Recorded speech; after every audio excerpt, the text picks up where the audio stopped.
It's time for DJ Rocky's Secret Files.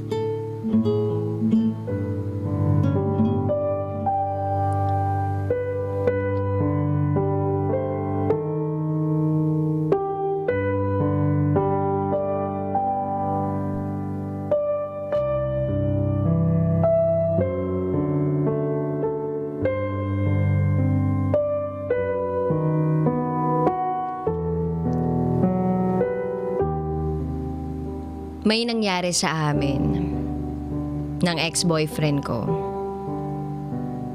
na pinsan ng asawa ko.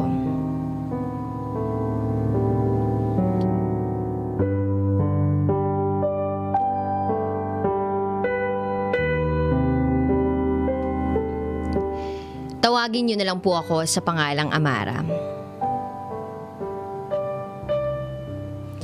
Year 2013. Nang maging mag-on kami ng asawa ko.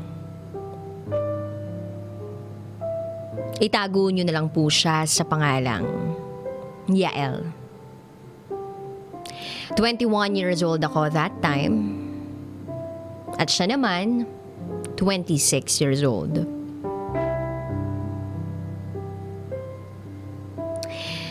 Sa totoo lang, sa mga unang buwan ng relasyon namin noon,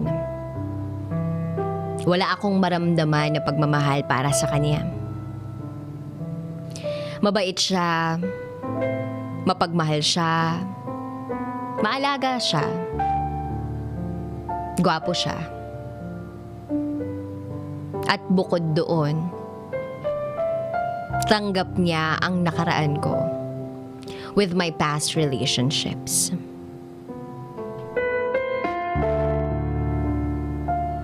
Hanggang sa eventually,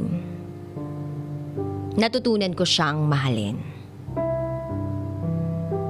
Nagkaroon kami ng ups and downs sa aming relationship. May ilang beses din kaming naghiwalay. At isa sa dahilan ng hiwalayan namin ay nung ma-in-love ako sa pinsan niya. That was year 2015. Pinsan niya. First cousin niya yung lalaking nagpatibok ng puso ko ng sobra-sobra. Niloko ko yung boyfriend ko habang kami. Ang hindi niya alam, nakikipagrelasyon ako sa pinsan niya. Paano niya ako nahuli? May nagsumbong sa isa sa mga kaibigan niya. Nakita kaming magkasama. Pero that moment, nang malaman niya, pinapili niya ako. Pinapili niya ako between him or his cousin. At siya yung pinili ko.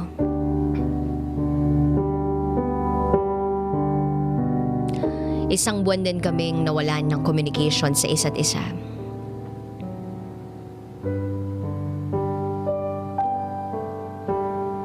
Sinubukan naming ayusin, paunti-unti. Hanggang sa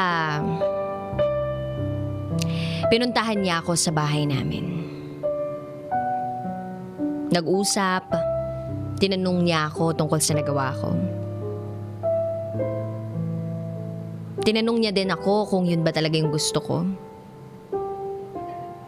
Kaya sabi ko sa kanya, hindi ko na yun uulitin.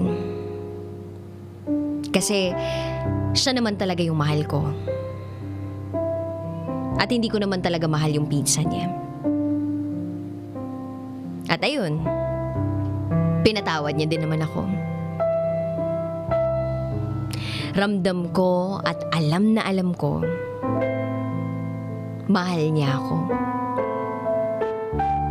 Natukso lang ako. Natukso lang ako sa pinsan niya. Kasi masyadong mabait eh. And every time na nagkakaroon kami ng away ng boyfriend ko, yung pinsan niya yung nagko-comfort sa akin. Fast forward year 2016. Nag-decide kaming magsama na. Nagpagawa kami ng bahay sa compound ng family niya. Okay din naman yung pagsasama namin. Doon ko mas nakilala si Yael. Doon ko siya mas minahal at mas inalagaan. Nawalan kami ng contact ng pinsan niya since the day na nahuli ako ng boyfriend ko. Okay na sana yung pagsasama namin eh. Kaso ayaw na nung mama niya sa akin. Dahil sa nalaman ng mama niya yung tungkol sa nakaraan ko. At kasama dun sa nalaman niya ay yung nakipagrelasyon ako sa pamangkin niya habang kami ng anak niya.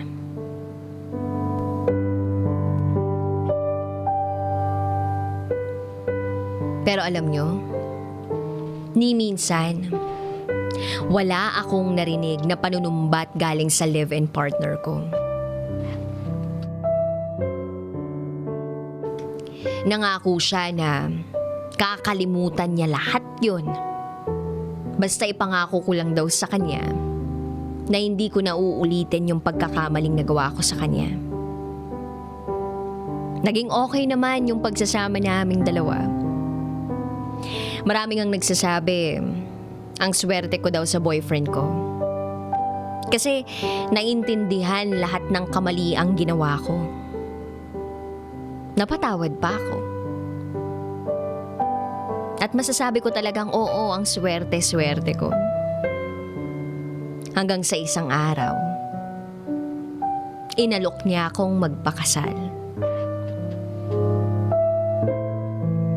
November 15, year 2017. Nagpakasal kami ni Yael. Civil wedding. Misis na ako. Actually, talagang nagpakasal muna kami dahil pupunta siyang Saudi. Para daw makasiguro siya na meron siyang pamilyang babalikan. Nag-decide siyang mag-ibang bansa para sa future namin, although wala pa namang kaming anak. At isa yun sa mga katangian na nagustuhan ko sa kanya. Lagi niyang gusto na maging okay ang lahat.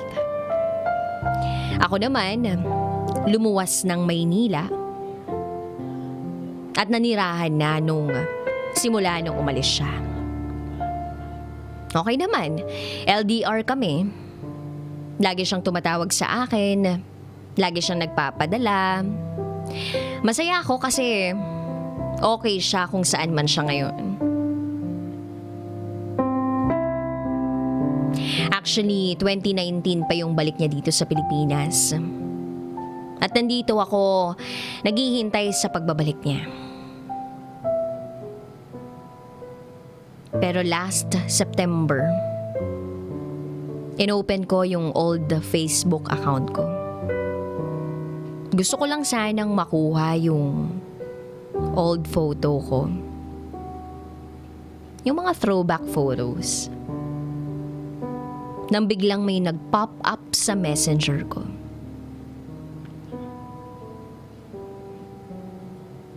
Ang pinsan ng husband ko. Na masasabi kong ex-boyfriend ko na rin. It was him who messaged. Kumusta ka na? Message niya. Iniisip ko kung magre-reply ba ako o hindi.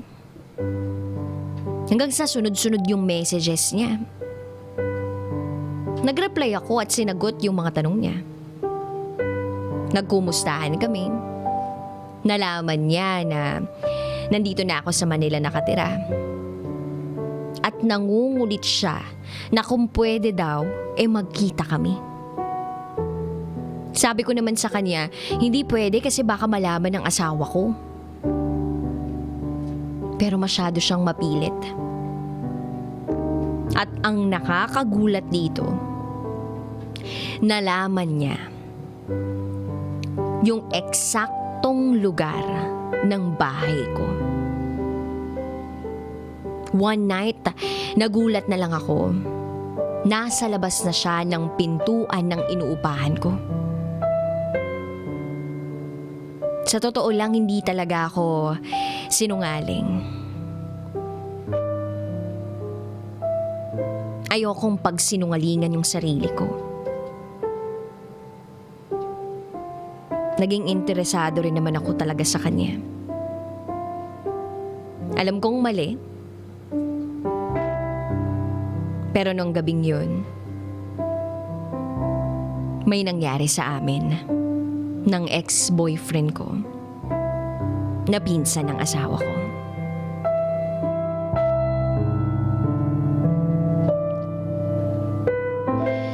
Gusto kong mailabas yung nararamdaman ko. Hindi ko na alam yung gagawin ko. Ipinapanalangin ko na lang sa Diyos na kung sakaling makarating to sa asawa ko ay mapatawad niya ako. Alam ko may mga pagkakataon na hindi ako naging magaling na asawa sa kanya. Ngayon pa lang humihingi ako ng tawad sa kanya. Pero ayoko pa rin naman na magkaroon kami ng relasyon ng pinsan niya ulit. Kasi mahal na mahal ko yung asawa ko. At siguro, nadala lang din ako ng init ng katawan. Gulong-gulo na po ako sa buhay ko ngayon. Kailangan ko ng advice niyo. Maraming salamat po.